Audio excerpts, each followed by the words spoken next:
G'day there, it's Duncan here. Now, I don't always agree with Joe Rogan, but the other day he was chatting with Ryan Bingham, a singer-songwriter, about Aussies being hardy and fun-loving people, and that's fair enough.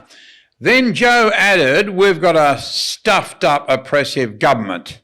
He used an expletive and changed the wording.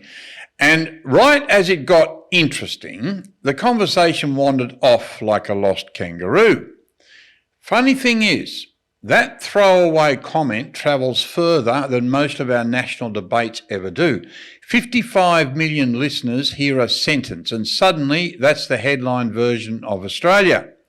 And here's the part you don't hear much about. Our last election didn't exactly scream mandate. It whispered something closer to, well, I guess this will do. You see, Albo's government came in on a historically low primary vote, yet somehow it's been retold like a sweeping endorsement. Democracy by technicality, the fine print wins again. Meanwhile, on the ground, the vibes shifted. Polls suggest a majority of Australians now feel worse off than during COVID, which is impressive in a bleak sort of a way. Back then we were locked inside, and now we're just locked into higher costs. Critics talk inflation, interest rates, policy lag. Supporters say it's a global pressure. Either way, the bills still arrive on time. There was the Voice referendum, ambitious, expensive, and ultimately rejected by Aussies. Thanks, Albo.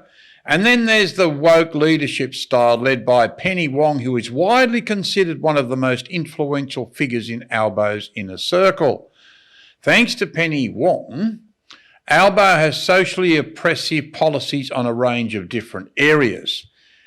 And somewhere in Marrickville, symbolism meets reality. A small group of green-haired feral dropkick activists force Albo to relocate offices. Not quite the rugged frontier Rogan imagined, more of a woke modern Australian landscape.